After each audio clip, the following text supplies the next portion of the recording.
Today I'm visiting a couple of properties in central Victoria. It is a beautiful stretch of country and one that is really close to my heart.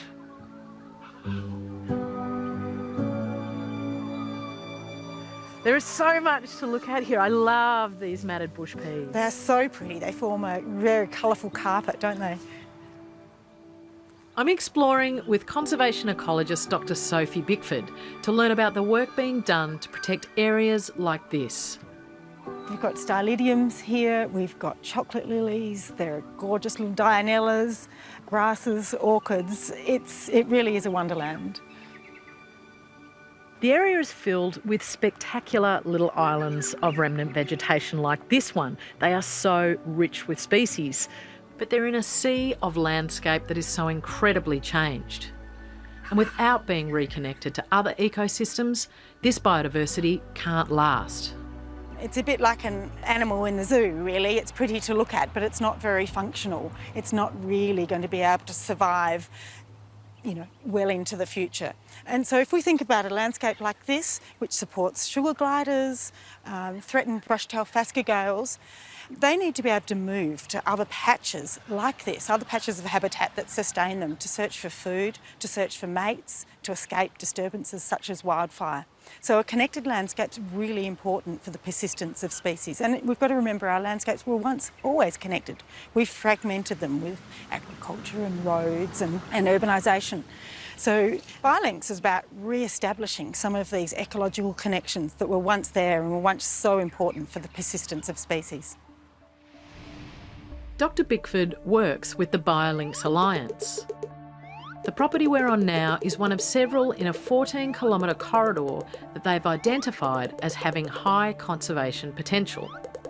Biolinks then works with private landowners to reconnect their property back into the broader landscape. These private lands contain species that aren't represented in national parks. They really only occur on these productive temperate grassy woodland ecosystems, which are all by and large in private ownership. So it presents a really new approach to doing conservation.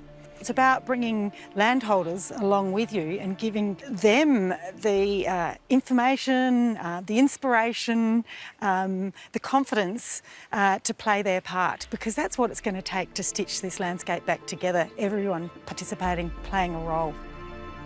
This approach appeals to Graham, whose farm is just across the road.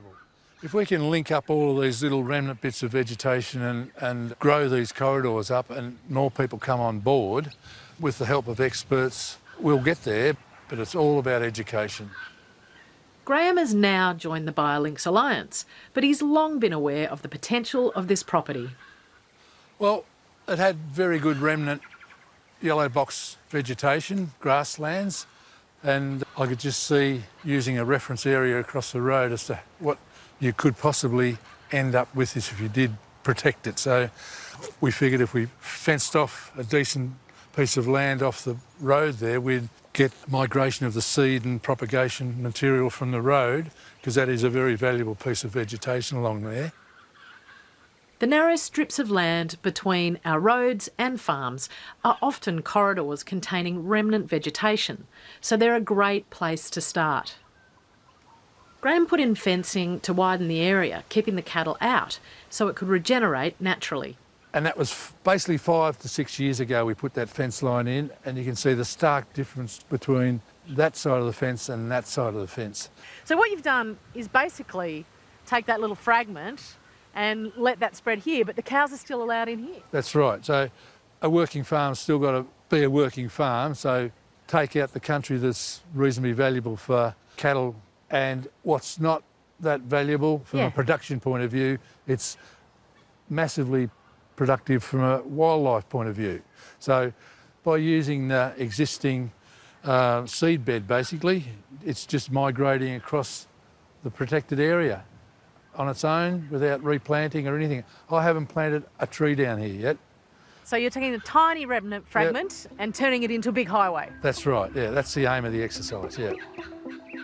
All types of ecosystems need to be connected, including wetland habitats which act as stepping stones through the landscape. And Graham is lucky enough to have one. So we've got one of the most beautiful spring soaks I've seen here. They're fed by groundwater coming up in spring. It's a unique ecosystem full of sedges and reeds, and they support a whole lot of unique species that don't occur anywhere else. And the species here need other spring soaks nearby to function and to swap genes with, to move between. So we need a series of spring soaks across the whole landscape to ensure that this spring soak lives on into the future. Did you always know this was a special spot? Yeah, I did. It was always a really nice spot. There was always frogs in there, always. Every night you can hear them, basically. From a farmer's point of view, a management point of view, it was just so wet for vehicles and stock.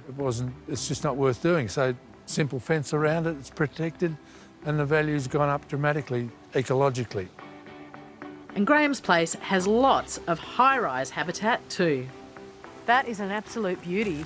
This is a granddaddy, this tree. It's a large old tree. I like to think of them as the superheroes of the landscape. They do a lot of the heavy lifting. They have incredible habitat value for many, many species. They also enable animals to move safely through the landscape between patches of habitat. So we really need to look after our elders first and foremost, and you can do that in many ways, perhaps taking off a bit of the grazing pressure if they're in a grazing paddock, a bit of arboriculture if the trees are looking like it needs some help and it's a bit lopsided. So when you're linking that biodiversity, is it about planting trees? A biolink isn't necessarily a continuous corridor of forest. It can be a series of scattered large old trees in a landscape that allow species to safely hop about and move through. And what we need to do when we're thinking about how we reconnect landscapes is think about that variety that's naturally in the landscape and think about conserving all those components in a mosaic.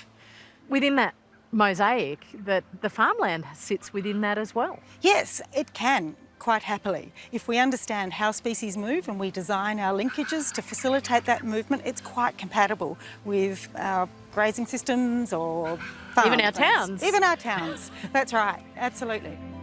We're very lucky in Australia that we still have much of our biodiversity. It's been lost elsewhere in the world. Central Victoria has more than 2,000 native species. Now this is more species than in the entire landmass of Europe, Great Britain included. So it's huge. But they are in trouble. They're hanging on in these small patches and they do need help. The patches need extending and they need connecting. If we decide we want to leave some more space for nature, nature is still just hanging in there and it will come back, and surprisingly easily if we let it. Find out if there are Biolinks projects in your area. Your place might just be the missing piece of the puzzle.